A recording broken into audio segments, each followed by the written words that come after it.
who knows what reason, it was the PFA Awards today. Mo Salah won the player... Who knows what reason it was the awards today, or who knows what reason we're putting the graphic in? Well, we put it in because it's a segue then to what Isak had to say. So this is the team of the year. We will not discuss it. But Isak, in thanking everyone for being part of the team, came out and said this: the reality is that promises were made and the club has known my position for a long time. To now act as if their issues are only emerging is misleading. When promises are broken and trust is lost, a relationship can't continue. That's where things are for me right now, and why change is in the best interest of everyone, not just myself. Don Hutchison, of course, the perfect guest to have on with his Newcastle ways, former pro ways as well, Don. Well, he is a man that knows how to make a transfer. Because he hit 17. He made enough of them. OK, so reading between the lines is suggesting that Isak had been told by the club, if a big team comes in, we'll let you go. And obviously that has now happened, and they haven't. Is that fair? I think that's fair, but I think the journalists up at Newcastle are more or less saying we've not heard from Newcastle, and they strongly deny what Alexander Isak's saying. So I would imagine what Alexander Isak's saying is correct, because I've been in that situation myself. There was loads of context to my story, but the worst thing he's done is refuse to play and train. There's a way to leave a football club. I mean, it seems like to me, because he's been so quiet now for the last couple of weeks, his agent's probably said to him tonight, listen, you're going to have to say something, because this move, what's it left, 12 days of the window? You're going to have to say something now to try and force the move, to try and engineer Newcastle accepting a lower bid from Liverpool, because they lowballed Newcastle for 110 million. That was never going to be the offer that Newcastle would accept. So Liverpool have been pretty naughty, I think, in this as well, expected to try and get him for 110 when they know they could go a lot higher, or going to have to walk away. So put your money up or shut up. But on Alexander Isak, as I said, Dan, just train, just play. I mean, he sent out a message tonight saying promises were broken. Well, what about all the Newcastle fans that bought all the Alexander Isak shirts and spent all the money going down to Aston Villa at the weekend and he wasn't there? And they turned out in their droves and they loved him and he loved them. It's getting to a point now where he's desperate because, as I said, he's got no cards left to play. So his agent probably said to him, you're going to have to say something, otherwise this deal might collapse. Those shirts are all burnt now, aren't they? I mean, I can't go on with this show, Don, till I find out what you combed your hair with today. You're looking a bit windswept. I just had a quick shower. Yours isn't the best today either, to be fair. Nothing too drastic. Mine's not the best No, today. it's quite... Mine's becoming a bit of a problem. Only now? I must admit. See, Dan, very quickly. Very quickly. I had this scenario. I've just answered a few tweets, so I'll tell you very quickly because it's a long-winded story. But a Sunderland fan got in touch tonight and said, you've done exactly the same when you left Sunderland to go to West Ham. And in a way, he's sort of right, but there was context to the story. So my context to my story was, before I signed for Sunderland, which I was always going to do, I went to see Gordon Strachan at Coventry, and he was going to make me highest paid player, captain's armband. Alan Kirbishley said the same thing down at Charlton. Went to spoke to Brian Robson and Keith Lambert at Middlesbrough, but I always wanted to sign for Sunderland.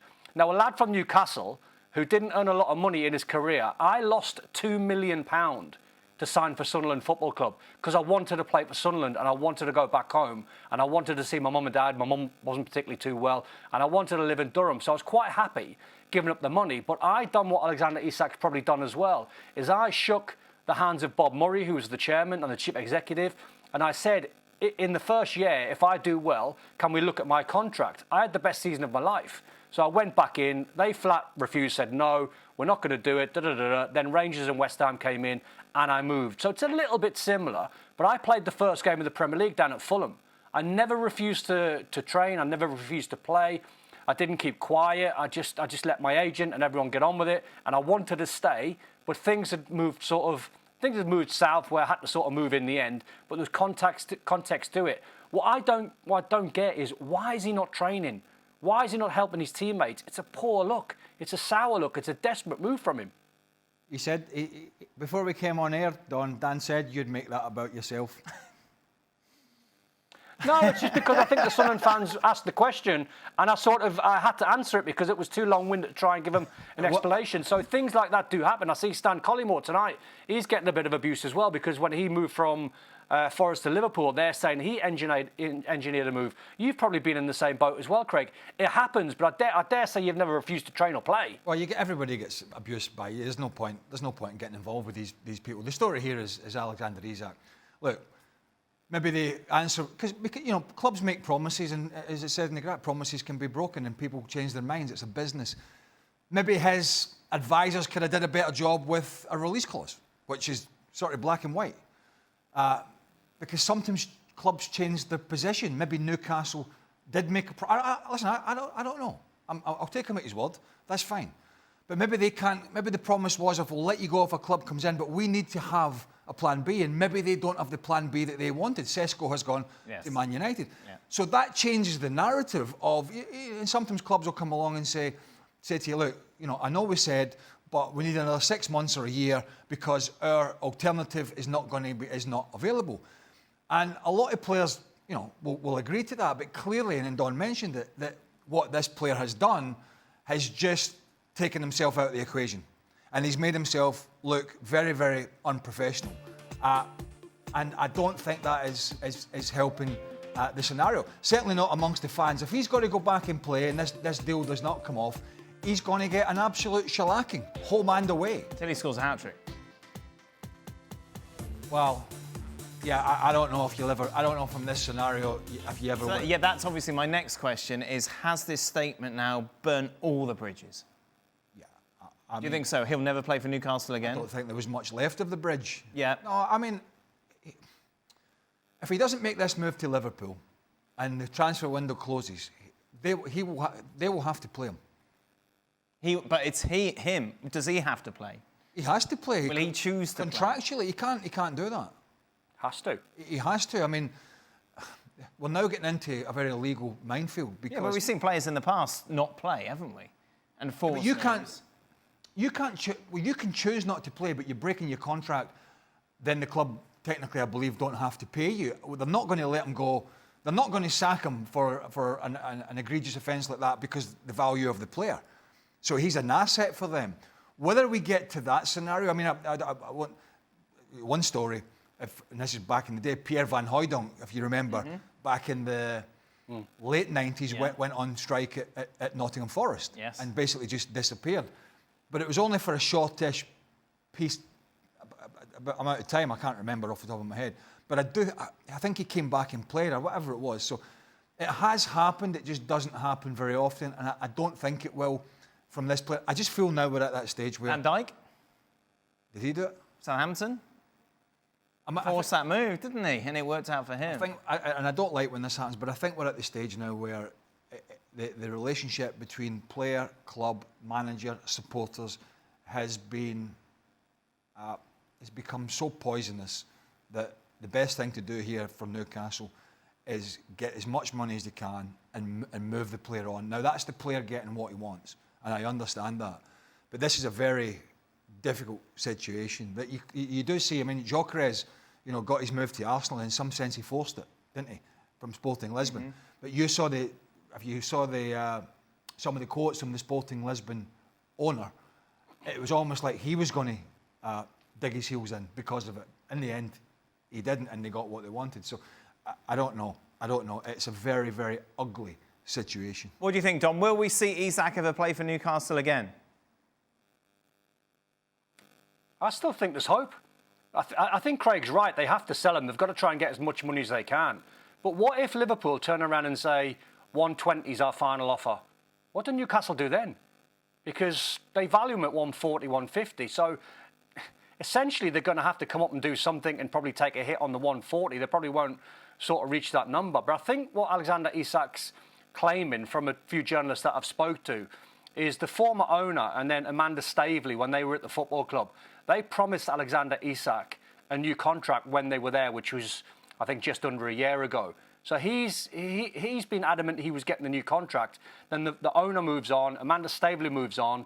There's no sporting director. So he then can't sort of say to anyone, listen, guys, you promised me this new contract, but the owner and Amanda Staley's not there anymore. This is what I'm hearing from the journalists. This is where his angst comes from.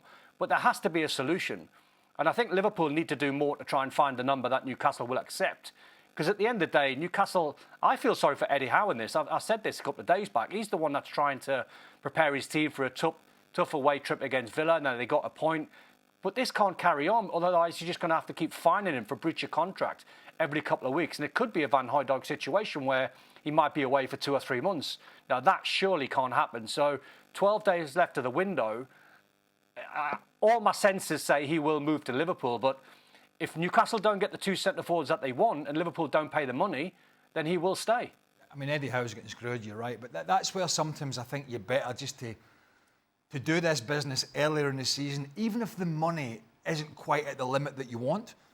Yeah. Because now you might get the extra 10 million or 20 million that you want for the player.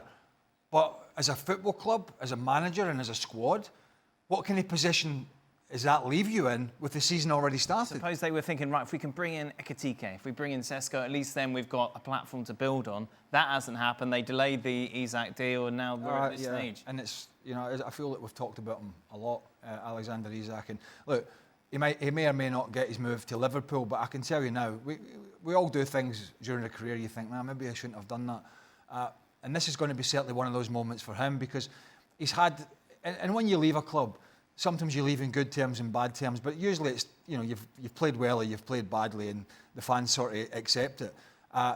You do feel here's a player who has performed really well for Newcastle, who is has been a class act on the field, but yet, you know, the way that he is treating this scenario, when he leaves, and it looks like he will, he's leaving with such a bad taste in everybody's mouth. And it's all, most of it's particularly come from him. Craig. Yeah. Craig, I tell you the one thing I would do, having seen everything that's happened over the last 14 days, if I was Isak, I'd sack my agent. His agent's been horrendous in this. His agent has just sat back. He's thinking about the money to Liverpool, the move to Liverpool.